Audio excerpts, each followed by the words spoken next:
Live from WTVO 17 and your home team, Eyewitness News at 5 starts now.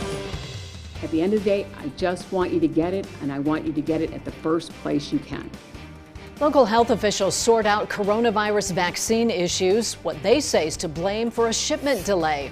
A State Line Sports staple will keep its local ties. Talk surrounding the IceHogs' future could result in an economic boom. Before my day was up, he came back with a red rose for me. An emotional day at a local hospital. A woman battling cancer marries her best friend, surrounded by those fighting to ensure she has a long and happy marriage. Good evening, I'm Mimi Murphy. Eric is off tonight. Police arrest a fourth suspect during the murder investigation of a Rockford rapper. Last Wednesday, Colton Kennecker was taken into custody in Mesa, Arizona. The 22-year-old faces first-degree murder charges in the 2019 killing of William Pickering. Pickering, also known as Billy the Kid, was found dead in unincorporated Winnebago County. Police located his remains during a welfare check. William Arzadi, Manuel Ramirez, and Dakota Graff are also charged. Ramirez pleaded guilty to concealment of a homicide last week. Rockford sports fans are thrilled to know the IceHogs are on track to remain in the Four City. Yesterday, we told you that the Blackhawks are interested in purchasing the team from Rave, Rockford area venues and entertainment. The NHL team wants millions of dollars of improvements made to the BMO Harris Bank Center without impacting taxpayers. Sports director Scott Leber will join us live from the IceHogs game later in the show. We'll have more on what's on the table. The hockey team's commitment to Rockford could result in an economic boom. Ari Bruckman spoke with several Four City business owners with high hopes for the future. He joins us live from downtown Rockford. Ari? Yeah, Mimi, hockey fans aren't the only ones excited about this news. Local businesses believe this will be an opportunity for them to earn revenue lost during the pandemic. We love working with the organization from the past, and it's just been really exciting. And I mean, it's just going to increase just all the excitement around town, and it's just going to be a really good time. The Blackhawks buying the IceHogs would mean big business for Rockford. The deal includes making $20 million worth of improvements to the BMO Harris Bank Center downtown, the home of the IceHogs. Reed Jostrom owns Alley Oop across the river. He is already thinking about ways to encourage people to stop in on game day. It's always exciting to have a winning team here, and I can only imagine that the IceHogs are going to be, winning a lot with the support of the Blackhawks. We'd love to do some kind of team ups with them and be able to offer some great incentives for them to win, and then for everybody in the stands to win too. David Boge is one of the owners of District Bar and Grill just down the street from the BMO. With new upgrades in the area, he's grateful for the downtown location. The investment over here of $20 million, the investment over here of the apartments, right, that it's another $22 million. So we're sitting smack dab in the middle of a $40 million that's being invested right here. So it's very exciting. Money Doge says is helping to build a better future for downtown Rockford. The downtown is definitely being reinvigorated by the Chicago Blackhawks. So it's pretty exciting. So we'll be super stoked once we get actual fans back in the seats. But it's a good thing. It's a great thing. I'm being told by those involved in the negotiations here that any renovations made to the BMO will not include any direct taxes for city residents. Reporting in Rockford, for your home team, I'm Ari Bruckman. Ari, thanks for that report. The Winnebago County Health Department director says miscommunication is to blame for the latest shipment delay of the COVID vaccine. Yesterday, we told you second doses of Moderna's vaccine allotted for Winnebago County would not arrive as scheduled. The vials come from the state. Dr. Sandra Martell says, like in any widespread emergency, communication systems are overwhelmed. City leaders say now's not the time to point fingers. Rockford Mayor Tom McNamara says residents should be patient as they wait for vaccine appointments. He says local health officials are doing everything they can. We can only put out as much vaccine as we are given. And I can tell you we're not given an overabundance, and it's not hanging out in my basement or Dr. Martell's basement. So, I mean, use the logic, right? Dr. Martell says the health department plans 3 weeks ahead in allocating vaccine for second doses. It then confirms the amount with the state, letting the Illinois Department of Public Health know of any shortages. State line lawmakers pushing to end taxpayer-funded pensions for legislators who leave office. Representative Dave Vella filed the bill after refusing his own pension. Vella called the payments unnecessary perks and a waste of resources in a state that already faces worsened financial problems. A recent Moody's report shows Illinois pension shortfall grew to $317 billion in 2020. The recently elected Democrat is also sponsoring legislation to stop politicians' pay raises and exit bonuses. Hear more about the bill from Vella and other lawmakers tonight on Eyewitness News at 9 and 10.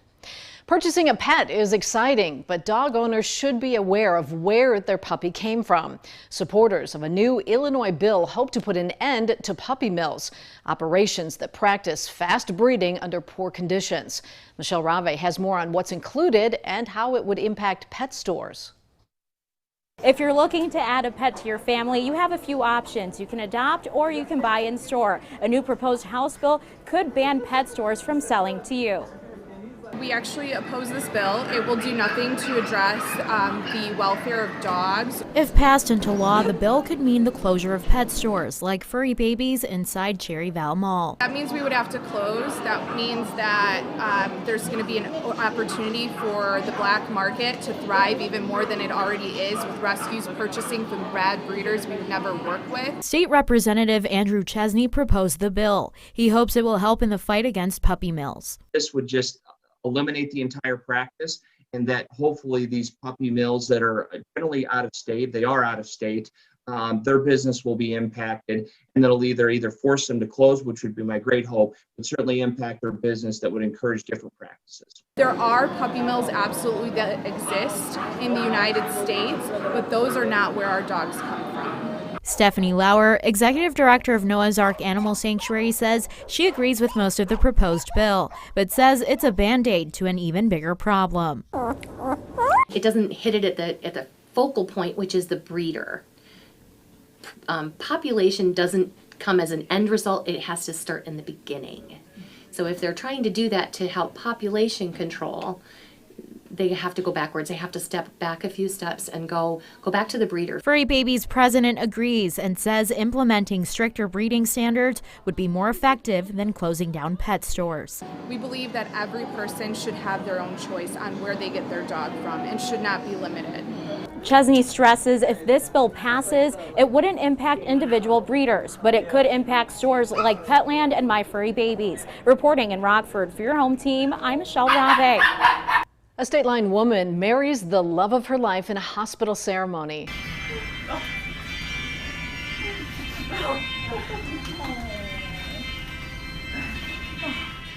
Vicki Smith and Mike Etheridge tied the knot at OSF St. Anthony Medical Center yesterday. Vicki was diagnosed with cancer 8 years ago. She beat the disease, but recently learned the cancer had returned to her bones. The couple's been together for decades. They say the obstacle made them realize it was time to get married. The OSF team organized a ceremony complete with decorations, a cake, and refreshments. Vicki was wheeled down the aisle where a chaplain officiated the wedding. I can't even describe it. I didn't expect anything like this. I'm so thrilled. I'm so tickled. I'm so happy. The couple was surrounded by OSF staff who Vicki considers family. The U.S. Capitol Police are increasing security following threats of more violence from alt-right militia groups.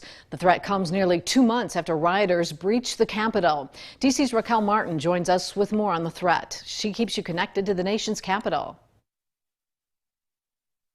According to online posts, the threats stem from the alt-right group QAnon. Today, the acting Capitol Police Chief told lawmakers her team, as well as the National Guard, stand ready to respond. The U.S. Capitol is back under high alert. We do have some concerning intelligence. Wednesday at a House hearing, acting Capitol Police Chief Yogananda Pittman told lawmakers her force is working to secure the U.S. Capitol complex following threats of more violence from alt-right militia groups starting March 4th. We have enhanced our security posture. We've taken immediate steps to let the National Guard as well as our workforce know. Pittman would not share specific details of the FBI intel, but according to a Capitol Police news release, the threats target members of Congress and the Capitol building itself. It's a danger to the American people. Democratic Colorado Congressman Jason Crow says he feels safe thanks to the heightened security around the Capitol. We have to make sure that we are invigorating the law enforcement, national security, and defense infrastructure. But Republican Senator Ron Johnson says much of it is unnecessary. I don't believe we need a 8-foot-high constitutive fence and National Guard troops. Still, Capitol Police are requesting millions of additional dollars to make more security improvements. We want to make sure that January 6th never happens again. Pittman is requesting more than 200 new police officers be added to the Capitol Police team. Right now, senators as well as House lawmakers are evaluating what reforms and funding might be necessary moving forward. For now in Washington, Raquel Martin, back to you. Now, your first warned weather forecast with Chief Meteorologist Candace King. I hope you were able to get out and make the most of this afternoon because it was absolutely gorgeous. Maybe open up the window, let some of that fresh air in. A live look with our Mercy Sky Track camera now over downtown Rockford. Beautiful sunset behind us, but you see a little bit of haze, and that's kind of a sign as we go through this evening that we could actually end up with some fog here as we go through the night tonight. Temperature today in Rockford, we made it to 50 degrees, our last 50-degree plus day. Actually, you have to go back just a couple days before Christmas of last year. We made it up to 62 degrees. Now, temperatures tomorrow are going to be a little cooler because our wind is going to shift around to the northeast. Those numbers now at 42 in Freeport, 47 in Rockford, 44 in Rochelle, and 44 also our number down in DeKalb. High pressure building into the north of us will sink a little bit further to the south as we go through this evening. What's happening, our wind is actually going to shift around to the northeast, most likely after about midnight tonight. So it's with that northeasterly wind shift that we could actually see a little bit more moisture come in and then a couple of clouds build in going into tomorrow morning. And with that, though, as our wind does turn light, we've melted away a lot of snow here this afternoon. That added moisture could lead to some fog development here heading into the morning hours tomorrow. We'll call it a partly cloudy day tomorrow, a little more cloud cover to start off the day than what we'll end up with, and we'll see a bit more clearing take place as we head towards Thursday night and then going into Friday. Friday, things will be fairly quiet. Temperatures not quite as warm. We'll stay in the 40s. In fact, it's the 40s as we kick off the weekend, but we could see those 50s return once again towards the latter half of the weekend and definitely going into next week. Our pattern does change, though, going from a very dry pattern that we've been in these last few days to a little bit more of an active pattern, and that's because we've got kind of this dip in the jet stream developing out west next week. So that pushes that more active storm track very, very close, lining up from the plains into the Midwest and the Great Lakes as a ridge of high pressure builds out to the east. So this could allow more opportunity for rainfall going into next week, and some of that could start out as early as Tuesday. But for tonight, we're down to 27 degrees. Just a gorgeous evening out there. Clouds will increase. Fog will be likely late tonight. Some fog to start off with. Temperature tomorrow up near 43 going into the afternoon. This is what it looks like for Thursday. 43, 22 tomorrow night, 44 on Friday. Same thing on Saturday. Woohoo! 51 degrees on Sunday. Could come close to the 60s next week. Depends on some of the clouds we meet and rainfall. Now, the Napleton Sports Desk with Sports Director Scott Lepper. I am live at the BMO Harris Bank Center where the IceHogs will be in action here tonight. But that's not the big story. The big story is what happened earlier this afternoon. The board for RAVE, Rockford Area Venues and Entertainment, voted unanimously to accept bids to potentially sell the IceHogs. RAVE will start receiving proposals from prospective bidders almost immediately. Anyone can put in an offer to purchase the IceHogs, but it's no secret the Blackhawks are the entity that has the money and the know-how and the will to get it done. And the Blackhawks meet the requirements of RAVE as far as the new owner. RAVE could sell off the entire franchise or a portion of it. RAVE Board Chairman Craig Thomas tells me the Blackhawks have been expressing interest in buying the Hogs for quite some time. So we expect to receive a proposal from them. We've had a lot of discussions with them over the past year about them wanting to have a stronger and deeper commitment here in Rockford. but it is open to a public bid if anybody else would meet the qualifications, but the Blackhawks are the logical bidder. Foundational to any agreement we would reach with them would be a long-term commitment of the Blackhawks to keep AHL hockey here in Rockford. So how the city would benefit is it would be a long-term relationship significantly beyond what we have right now. If the Blackhawks do end up buying the team, they would then lease the BMO Harris Bank Center from Rave in order to continue playing here. Also, Rave would save up to potentially $1 million a year in costs that it currently puts into the franchise. And Thomas tells me major renovations would need to take place here at the BMO to keep it up to standards, but he is very optimistic that funding can be found for that. And he assures me that Rockford taxpayers will not be on the bill for that, nor would the Blackhawks. More than likely, most of that money would come from state funding. All right, the IceHogs, as I said, will be in action here tonight. They will be hosting the Grand Rapids Griffins, and Brandon Peary could be in uniform. The IceHogs' all-time scoring leader was assigned to the Hogs by the Blackhawks this morning. The Hogs have struggled to score goals, and they haven't scored a power play since their opening game. Coach King tells me there's a good reason for that. You have guys in our team that are probably going to be third, fourth line guys if they ever make it to the NHL. They're not going to be power play guys. The fairness to them, now they are good hockey players. And when you come down to the American League level, a lot of guys that probably won't play power play in their whole NHL career, if they ever get there, are playing power play here. It's not fair, but that's just the way it is. So a big day and hopefully a big night for our IceHogs. We'll be right back. We'll continue with that mostly clear skies we had through this evening. Our first warning interactive radar brought to us by Rockford Auto Glass and More. Temperatures tonight down around 27 degrees. Clearing sky, though, will lead to some fog heading into tomorrow morning. 43 for the afternoon. Same thing on Friday morning, 44. Saturday, 44, 50s, then return next week. Better chance for some rainfall, though. Lots of 50s. All right, thanks, Candace, and thanks for watching. We'll see you again at 6.